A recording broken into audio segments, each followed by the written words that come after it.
Air fryer खरीद लिया है लेकिन उसके साथ काम आने वाली कुछ ज़रूरी चीज़ें अगर आपने नहीं ली तो एयर फ्रायर का काम थोड़ा अधूरा है, ऐसा हम कह सकते हैं। इसीलिए ऐसी 6 चीज़ें आज मैं आपके लिए लेकर आई हूँ जो एयर फ्रायर के कॉम्बिनेशन में बहुत ज़्यादा यूज़फुल है। ये सारी की सारी अमेज़ॉन से है और इनकी लिंक्स आपको वीडियो के डिस्क्रिप्शन बॉक्स और पिन कमेंट में मिल जाएगी। और अमेज़ॉन पर चल रही है ग्रेट रिपब्लिक डे सेल, जहाँ पर बहुत ज़्यादा प्राइस ड्रॉप्स एंड डिस्काउंट्स हैं, तो ज़रूर चेकआउट करें। ये ग्रिल रैक जो आप देख रहे हैं ये स्टेनलेस स्टील की है और ये बहुत यूज़फुल है अगर आपको एयर फ्रायर की बास्केट की वर्टिकल स्पेस को भी अच्छे से यूज़ करना है। ये स्टेनलेस स्टील की ग्रिल रैक है। एक्चुअली इसका डायमेंशन आप देखेंगे ना तो जो एक एयर फ्रायर में 2 स्लॉट्स होते हैं, 2 बास्केट्स आती हैं, उसमें भी ये इंडिविजुअली दोनों में आ जाएगा। बट मैंने तो अपने नॉर्मल एयर फ्रायर के हिसाब से लिया है। डायमेंशन इसके प्रोडक्ट पेज पे ही मिल जाएंगे। इसकी एक और अच्छी बात यह है कि ये तीनों की तीनों प्लेट्स निकल जाती है, तो मैं आपको निकाल के दिखाती हूँ। हल्का सा आप इसे खींच सकते हैं और ये नीचे वाली फिक्स्ड है, ठीक है। तो ये ऐसे फोल्ड हो जाता है, मतलब अगर आपको इसे डिसमेंटल करके रखना है, कम जगह में इसे स्टोर करके रखना है, तो वो भी आप रख सकते हैं। और इसका सबसे ज़्यादा अच्छा एडवांटेज मुझे ये लगा कि ये एडजस्टेबल है। एज इन समझो अब मुझे केवल ऊपर की ही रैक लगानी है, क्योंकि मैं जो उसमें लेवल करने वाली हूँ समझो वो ज़्यादा हाइट का है। जैसे चिकन ड्रम स्टिक्स मैं रख रही हूँ, एक के ऊपर यहाँ पे 2 आ जाएंगे, यहाँ 2 आ जाएंगे, तो आप 2 लेवल का भी इसे बना सकते हैं। और अगर आपको 3 लेवल का इसे बनाना है तो वो भी बन जाएगा। तो यहाँ पे आपको इसको ऐसे इंसर्ट करना है, ऐसे पुश करना है, ठीक है। इसमें राउंड वाली भी मैंने एक देखी थी, वो थोड़ी डिफरेंट है, वो भी अच्छी है, उसकी भी लिंक मैं आपको दे दूंगी। उसमें आप स्क्यूवर्स वगैरह भी लटका सकते हैं। तो ये देखिए, अब यहाँ पे अगर कोई आप पतली पतली चीज़ एयर फ्राई कर रहे हैं तो 3 लेवल में आपको पूरे एयर फ्रायर की हाइट का यूटिलाइजेशन मिलेगा और ये मैश यानी जाली होने की वजह से एयर का पूरा सर्कुलेशन हो जाएगा। तो मुझे लगा कि ये बहुत यूज़फुल चीज़ है और क्योंकि सेपरेट हो जाती है तो ईजी टू वॉश है, डिश वॉशर में भी चली जाएगी। इसको मैं आपको बास्केट में रख के दिखाती हूँ। मेरी जो एयर फ्रायर की बास्केट है ये 6.5 लीटर कैपेसिटी की, तो ये बड़ी है। तो इसमें आप देख रहे हैं कि ये रखने के बाद अगल बगल काफ़ी जगह भी है। लेकिन अगर आपकी छोटी एयर फ्रायर की बास्केट है लाइक 4.2 लीटर वगैरह, तो उसमें आप इसको ऐसे रख पाएंगे और उसके बाद उतनी ही छोटी बास्केट की हाइट को आप यूज़ कर पाएंगे। तो ये देखो काफ़ी जगह साइड में रह रही है, यानी ये छोटी एयर फ्रायर में भी आराम से, छोटे एयर फ्रायर में भी आ जाएगा। तो अब अगर समझो हम एक लेवल का कुछ इसमें रखते हैं तो उतना ज़्यादा क्वांटिटी में आप नहीं रख पाएंगे, बट अगर आप इसे लेवल कर देते हैं तो ज़्यादा चीज़ें आ जाएंगी। और मेरी ही तरफ बड़ी एयर फ्रायर की बास्केट है तो कुछ चीज़ें लेवल करके एक तरफ कर दो, बची हुई स्पेस में भी आप चाहें तो कुछ डायरेक्टली रख सकते हैं। So I feel it's a very nice rack. इसमें कुछ डिफरेंट डिज़ाइंस भी अवेलेबल हैं, एज इन डिफरेंट तरीके की उसमें रैक्स हैं, वो भी मैं आपके साथ शेयर कर दूंगी। इस ग्रिल रैक में अगर आपका एयर फ्रायर छोटा है, किसी वजह से ये थोड़ा अड़ता है, तो या फिर इन जनरल आप ना इसे ये बास्केट निकाल कर ही यूज़, मतलब ये जो बीच की लेयर है ये निकाल कर ही यूज़ करें। क्योंकि क्या है, इसमें वैसे भी अच्छा सर्कुलेशन तो होने ही वाला है, ये ऑलरेडी इसमें जाली बनी हुई है। तो इसके बिना आप रखेंगे तो देखो और ये नीचे चला गया, तो काफ़ी अच्छे से आप इसको यूज़ कर पाएंगे। ये पार्चमेंट पेपर के लाइनर्स भी आजकल बहुत चल रहे हैं। अब ये यूज़ एंड थ्रो होते हैं, ये पतली पतली शीट्स होती हैं। तो अगर आप कुछ ऐसा बना रहे हैं जो बहुत जूसी है और जूस नीचे की बास्केट में आप चाहते हैं कि ड्रिप ना हो, तो ये अच्छे हैं। पर इसमें क्या क्या किन किन बातों का ध्यान रखना है ये भी मैं आपको बताती हूँ।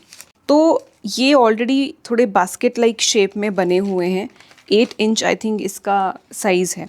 तो ये आप देख सकते हैं कि काफ़ी पतले पतले हैं। और अगर आप पेपर में कोई भी लाइनर देखने जाएंगे, अगर वो इससे मोटा भी हुआ तो वो इतना तो ज़रूर हल्का होगा कि एयर फ्रायर की हवा से वो बास्केट में उड़ जाए। तो अगर आप इस तरह के लाइनर्स के रिव्यूज़ देखोगे तो बहुत लोगों की कंप्लेन है कि ये किनारों से जल जाते हैं या फिर ऐसे कुछ हो जाता है। तो आपको किन बातों का ध्यान रखना है ये भी मैं आपको बताती हूँ। पहले आपको मैं इसे एयर फ्रायर की बास्केट में डालकर दिखाती हूँ। अब क्योंकि ये मेरा थोड़ा बड़ा एयर फ्रायर है तो जब मैं इसमें इसे डाल रही हूँ तो किनारे एक्चुअल में इतने सीधे नहीं रह पा रहे। छोटी बास्केट होगी तो ये इस तरीके से आपके एयर फ्रायर में ऐसे रेस्ड भी रहेंगे कटोरी की तरह। तो इसमें आप कोई भी चीज़ रख रहे हैं वो वज़नदार चीज़ होनी चाहिए। मखाना, पोहा, चिवड़ा, हल्के फुल्के कटलेट, हल्के फुल्के, ओके, या एक दो आपने रख दिए, तो जब एयर फ्रायर की हवा इसमें सर्कुलेट होगी तो ये उड़ने लगेगा, और अगर ये ऊपर पहुंच गया रॉड्स के पास, जो एयर फ्रायर के ऊपर रॉड्स होती है जो गर्म होती है, तब ये जल सकता है। सो जब भी आप ये यूज़ कर रहे हैं, एंश्योर कि ये जो है इस पर आप कुछ वज़न डाल के रखें। चिकन टिक्का, ऑमलेट, या फिर वेजिटेरियन में भी पकौड़े, हैवी चीज़ें जो आपकी इवनली डिस्ट्रीब्यूटेड हो, जिससे ये उड़ ना पाए, इस बात का बस ध्यान रहे, तो ये काफ़ी यूज़फुल होंगे आपके लिए। नेक्स्ट मेरे पास ये 2 सिलिकॉन लाइनर्स हैं, पहले भी आपने मेरे पास ये देखे होंगे, तो मुझे लगता है ये बहुत ज़्यादा यूज़फुल है। इसमें आपको सर्कल तो मिलता ही है, स्क्वायर शेप के भी ये मिल जाते हैं। मैंने ये सर्कल वाले लिए थे, इसमें इसका डायमीटर मुझे याद नहीं है, पर आपको मैं डिस्क्रिप्शन में जो लिंक दूंगी उसमें आप देख सकते हैं और चेक कर लें आपकी एयर फ्रायर बास्केट के हिसाब से। तो ये उन प्रिपरेशंस के लिए अच्छा है जिसमें बहुत ज़्यादा लिक्विड जो है वो नीचे गिरा तो कोई फ़र्क नहीं पड़ेगा, चीज़ें थोड़ी फर्म होंगी, और जब भी कुछ ड्रिप हो तो आपकी एयर फ्रायर की बास्केट ख़राब नहीं होगी। तो ये जो होल वाली ये शीट है, ये ऐसे होल वाले पार्चमेंट पेपर यूज़ करने से तो बेटर ही है, क्योंकि आप इसे बार बार वॉश कर सकते हैं। मैं आपको ये भी बताऊंगी कि ये कब यूज़फुल है, और इससे पहले मैंने पार्चमेंट पेपर की जो शीट्स दिखाई वो कब यूज़फुल है, दोनों में क्या अंतर होगा वो भी हम देखेंगे। तो ये बहुत ही बढ़िया है, I really love these and I highly recommend. इसे मैं बास्केट में रख के दिखाती हूँ, रेड वाली रख के दिखा रही हूँ ताकि ब्लैक समझ में नहीं आएगी कहाँ तक है। तो देखो काफ़ी मतलब मेरी बास्केट बड़ी है तो साइड में काफ़ी जगह रह रही है, छोटी बास्केट में भी यानी आराम से आ जाएगा। स्क्वायर वगैरह शेप आप ले सकते हैं।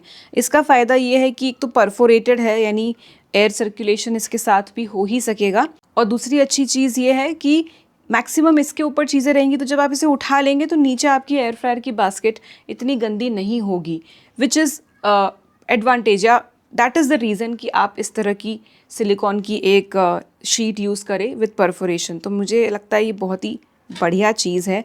प्लस ये किसी एयर फ्रायर में देखो बीच में ऐसे लेवल ऊपर नीचे हो जाता है, जैसे मेरी ही एयर फ्रायर में है, तो अगर आपने ये रख दिया तो यहाँ पर भी आपको एक प्लेन लेवल मिल जाता है, which is also a very nice thing with these liners. अब ये अगर हम पकौड़े बना रहे हैं जिसका थोड़ा सा लिक्विडी बैटर होता है, या उस तरह की चीज़ें, उसके लिए इतनी ये ठीक नहीं है। उसके लिए फिर वो जो पहले मैंने पेपर दिखाया जो कि पूरा प्लेन है, उसमें पतला है, यानी हीट भी सर्कुलेट होगी, प्लस छेद नहीं है तो कुछ नीचे गिरेगा नहीं, तो उस तरह की चीज़ों के लिए वो पेपर अच्छा है, बाकी चीज़ों के लिए ये अच्छा है। ये सिलिकॉन की बास्केट्स भी मैं हाईली रेकमेंड करती हूँ। तो अगर आपको कुछ जो अभी अपने पार्चमेंट पेपर के लाइनर देखे, उसकी और इसकी यूटिलिटी मोस्टली सेम ही है, बट ये आप रीयूज़ कर सकते हैं वॉश करके। इसमें भी मुझे ये 2 टाइप मिल गए, ये एक पूरा का पूरा है और ये एक पार्टीशन वाला है, विच आई फील अच्छा है अगर कुछ 2 ऐसी चीज़ें आप बना रहे हैं जो सिमिलर टेम्परेचर टाइम पर पक जाए, जूसी हो, यानी जूसेस निकलते हो और आपस में मिक्स ना हो, तो इन चीज़ों के लिए ये अच्छा है। मैंने ये बास्केट्स पहले भी रेकमेंड की है, तो जो पेपर वाली हमने देखी उसकी जगह भी आप इसको यूज़ कर सकते हैं, क्योंकि इसका सरफेस भी प्लेन है, ये भी साइड में उठा हुआ है, जूसेस रिटेन करेगा। तो इस तरह की तो बास्केट मैंने पहले भी दिखाई है आपको, लेकिन ये जो है इसमें पार्टीशन वाली है। इसमें 2 ऐसी चीज़ें जो जिसके जूसेस वगैरह आपस में मिक्स ना हो, वैसी चीज़ें हो तो आप बना ले, या फिर 2 अलग अलग प्रिपरेशंस है एकदम मिक्स ना हो जाए और वो ज़्यादा क्वांटिटी में एयर फ्राई आप कर रहे हैं, वैसा कुछ कर सकते हैं। तो बहुत सारे ऐसे एग्जांपल्स हो सकते हैं जहाँ पर आपको इस पार्टीशन का यूज़ होगा। फॉर एग्जांपल अगर आप थोड़ा सा 2 तरह का तंदूरी चिकन बना रहे हैं, ओके, ग्रीन एंड रेड, तो यहाँ सेपरेट रख दे ताकि जूसेस आपस में मिक्स ना हो, तो ऐसा कुछ कर सकते हैं। मूंगफली और दूसरी चीज़ साथ में भून रहे हैं तो 2 चीज़ें साथ में रख सकते हैं, और ये कॉम्बिनेशन है इस बास्केट का, तो इसमें ये भी है और एक ये भी है, तो ज़रूरत के हिसाब से यूज़ की जा सकती है। इनका फ़ायदा ये है कि ये हाई हीट विथस्टैंड कर सकते हैं। हाई हीट पे आप इन्हें एयर फ्रायर में, ओटीजी में भी रख सकते हैं, और इन्हें धो कर आप बार बार यूज़ कर सकते हैं। जब आप इन्हें यूज़ करेंगे तो ये इस तरह से आपके एयर फ्रायर में जाएगी, एंड छोटे एयर फ्रायर में भी आ जाएगी, क्योंकि मेरे 6.5 लीटर की बास्केट में साइड में बहुत जगह हो रही है। और जब निकालना हो तो इसमें हैंडल्स भी दिए हुए हैं, वैसे ही ये वाली है तो ये ऐसे चली गई इसके अंदर, और जब निकालना हो तो ऐसे ही निकल जाएगी। Very easy to use. Air fryer अगर आपके पास है तो एक अच्छी ऑयल स्प्रे बॉटल भी मस्ट हैव है, मतलब मैं मस्ट हैव ही कहूँगी इसे, आपके बहुत काम में आएगी, फिर भले ही वो ये डिज़ाइन वाली हो या कोई भी और हो। मेरे पास ये 2 ऑयल स्प्रे बॉटल्स हैं, तो ये मेरी अभी फ़िलहाल रेगुलर यूज़ में है, आपने मेरे वीडियोस में देखी होगी।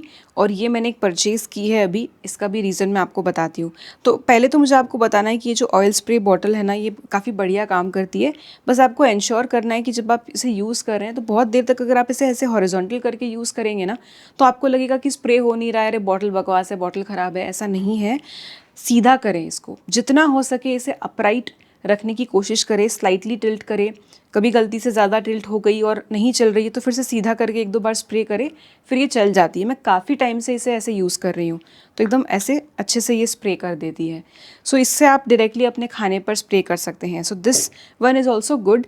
अब इसकी हम बात करते हैं, उससे पहले मैं ये हाथ पोंछ के आती हूँ। हाथ मैंने पोंछ लिया है।